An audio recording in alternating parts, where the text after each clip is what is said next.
how would we solve a second order differential equation that looks like this? Now, we're going to say that y is just a function of t, and f of t is just going to be another function that's in terms of t. Now, we're of course have to solve for y, we have to figure out what that is. Now, what I'm going to do is I'm going to explain how this differential equation basically works and how we can find what y is. So the thing we have to do is we have to consider what f of t could be. Now, we already know the case of when f of t is equal to 0, right? We already know what happens when f of t equals 0, right? It's basically this side of the equation is equal to 0, right? So, in other words, the function of t is basically just the x-axis. We know that we will get y1 and y2, which means that when we substitute y1 or y2 nth derivatives into this equation, we should get that to equal 0, right? So, we know about y1 and y2. Now, before I move on to the next consideration of what f of t could be, what I'm going to say is I'm going to rewrite generally how we would add y1 and y2 to get an overall solution if f of t was strictly equal to 0. We would say our overall solution, and I'm going to call this yh, y sub h. I'm going to call this the overall solution if f of t was strictly equal to 0. We know that we would combine y1 and y2 in some way, but we would actually, of course, put some constant in front of the y1 and the y2. And so this would be our overall solution if f of t was strictly equal to 0. Now, the next thing that I'm going to consider, well, is simply when f of t, or f as a function of t, the function is anything other than 0. So this is basically the x-axis. This is any function other than the x-axis. So how would we work with this? Now, the way that we are going to consider this is I'm going to say that a solution to this consideration will be denoted by y sub p. So this and its derivatives will be a solution to when f of t is something other than 0. So how do we consider this idea? Now, the way that we're going to do this is we're going to take what we know, which we already know a little bit about y1 and y2, and I'm going to take these and combine them in such a way that I add them together. However, not just adding them together, but I'm also going to put two functions, or basically multiply y1 and y2 by two functions that we don't know about.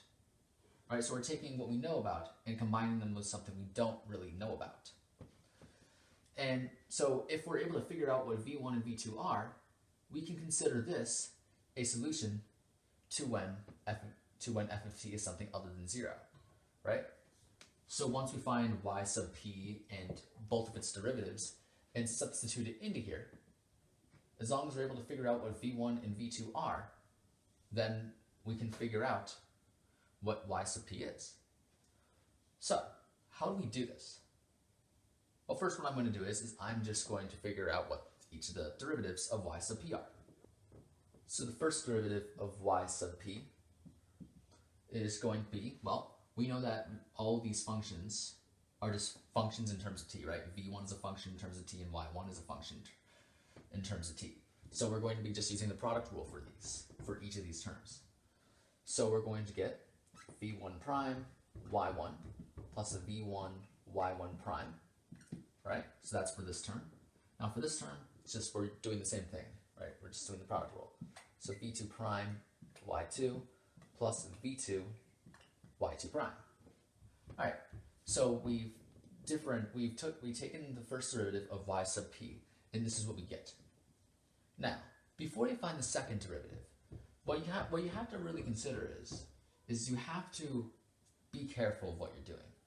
What's going to happen if we decide to just straight up find what the second derivative is from all of this? How many terms are we going to get in the second derivative?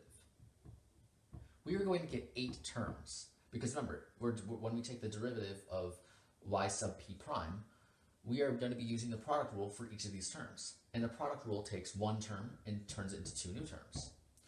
Now, that means we'll have a total of 8 terms here. And remember, we have to substitute yp prime prime, yp prime, and yp back into this equation to see if we can figure out what v1 and v2 are. Wait a minute. We have to figure out what two variables are. That means, wait a minute. This kind of reminds me of system of equations, right? Doesn't it remind you of system of equations? If we need to solve for two variables, then don't we need some sort of system of equations to solve them? Now, here's what I'm going to do. I'm going to say that if we combine this term and this term, and we add these two terms together, all right, so I'm going to say let v1 prime y1 plus v2 prime y2 equals 0. I'm going to say that this is something that needs to happen. And I'm going to call it condition 1, right? Because this would be one part of the system of equations that we're trying to solve to find what v1 and v2 are. Now, why would I specifically choose these two terms to add together and say they're equal to 0? Now, we want to make sure that this differential equation is as easy to solve as possible. And when we take the second derivative of yp, we're going to be taking the derivative of v1 prime and the derivative of v2 prime. And we'll get the second derivatives of v1 and v2. We don't want that, right? When we substitute these functions, yp, yp prime, yp prime prime, back into this original differential equation, we don't want to have stuff like v1 prime prime and v2 prime prime. Or else it's like we're solving a second order differential equation inside of a second order differential equation, when it can be much more easier if we don't do that, right? And so we're going to avoid doing that by just letting these two terms, when added together, equal 0. Now, when we say that this is true for condition 1, then there has to be some sort of other condition in order for this to be true. And that would make it a system of equations. So, in other words, what I'm going to do is I'm just going to cross these out because adding them together results in 0. So let's just cross them out and ignore them. Now, basically, when we're going to be taking the derivative of this plus this. So, when we do that, we're just doing the product rule again, and we get this. v1 prime y1 prime plus v1 y1 prime prime plus v2 prime y2 prime plus v2 y2 prime prime. Now, it's fine to have second derivatives of y1 and y2 because we already know about y1 and y2. Right? We don't know anything about v1 and v2. We put those there. So that's why we're going to avoid taking the second derivative of them, to make it as easy to solve as possible.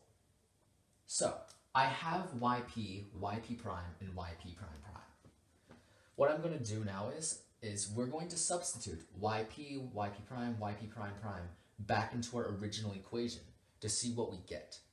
But I'm going to have to erase all this since the substitution is quite a lot of stuff we're substituting in.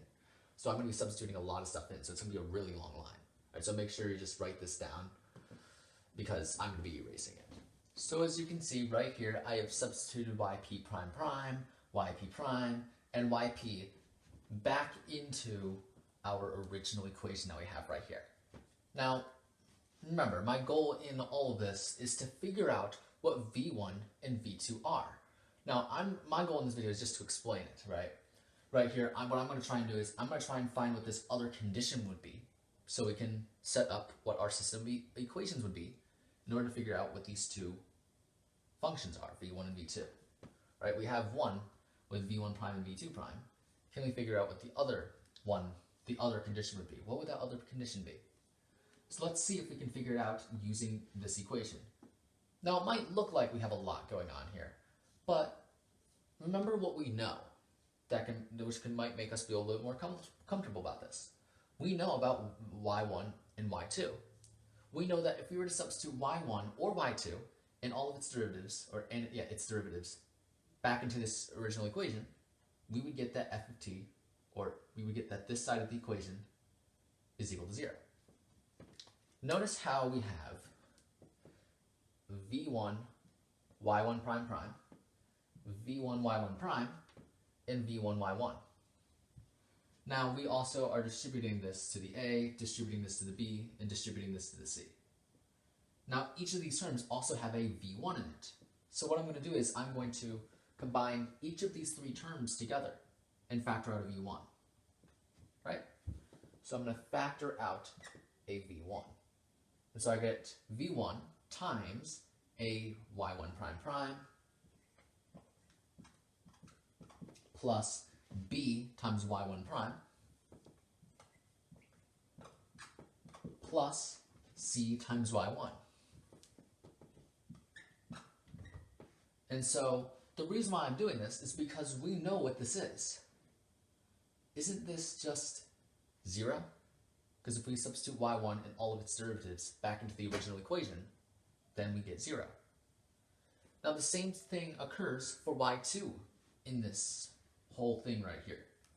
In fact, notice how we have v2 y2 prime, v2 y2 prime, and v2 y2. So as you can see, we have the same thing for v1 and v2, right? We're going to find that we have the same thing. Of course, when you're doing this, remember that we have to distribute this b over to here, distribute the c over to here, distribute this a over to here. And so when we're combining those three terms that all contain y2 in it, we're going to get the same thing that we had for y1, right?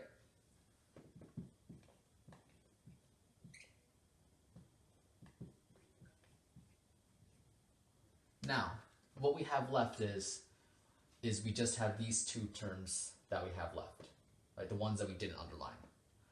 And so what we have for that is a times v1 prime y1 prime, right? Plus v2 prime y2 prime, which is equal to f of t. Now remember, we know what this and this are, right? When we substitute y1 and its derivatives in here, we get 0. When we substitute y2 and its derivatives in here, we get 0. So what I'm going to do is I'm just going to cross these out because they're literally equal to 0. So they don't matter. All that matters is what we have at the end right here. This is, in fact, our second condition. And this will be true as long as this is true. And so what I'm going to do is I'm actually going to rewrite it as, I'm going to rewrite it using, I'm going to say v1 prime, y1 prime plus v2 prime, y2 prime. I'm going to say that's equal to f of t divided by a. And so this would be our second condition.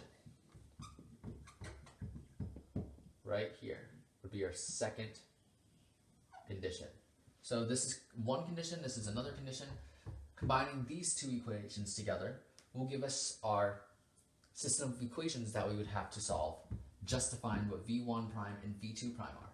And when we find v1 prime and v2 prime, we can just find v1 and v2 from that. So I'm just going to write the system of equations right here. I'm going to change some things a little bit. I'm going to switch the order of v1 and y1. I'm going to make y come before v. So I'm first going to write condition 1.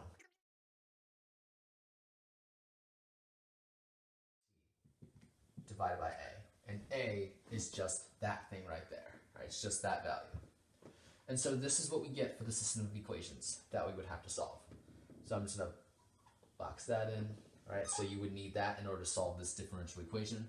Now remember, the whole point in getting this to find v1 and v2, whole point in finding v1 and v2 is to substitute back into here to get y sub p. And remember, y sub p is a solution that would work, right? It's a solution that would work if f of t is something other than 0. But really, we should combine y sub h and y sub p together to get an overall solution for y. Think about it. If we substitute y sub p and its derivatives, we get f of t. If we substitute y sub h and its derivatives, we would get 0.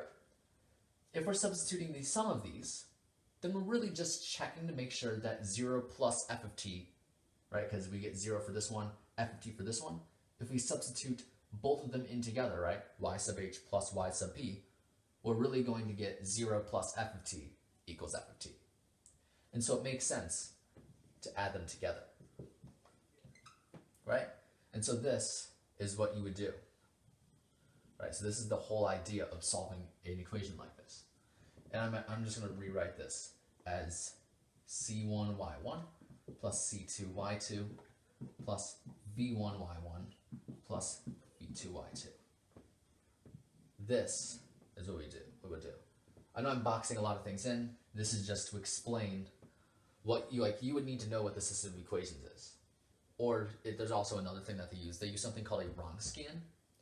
It comes from this. You don't have to know it. This is the whole idea behind solving a differential equation that looks like that.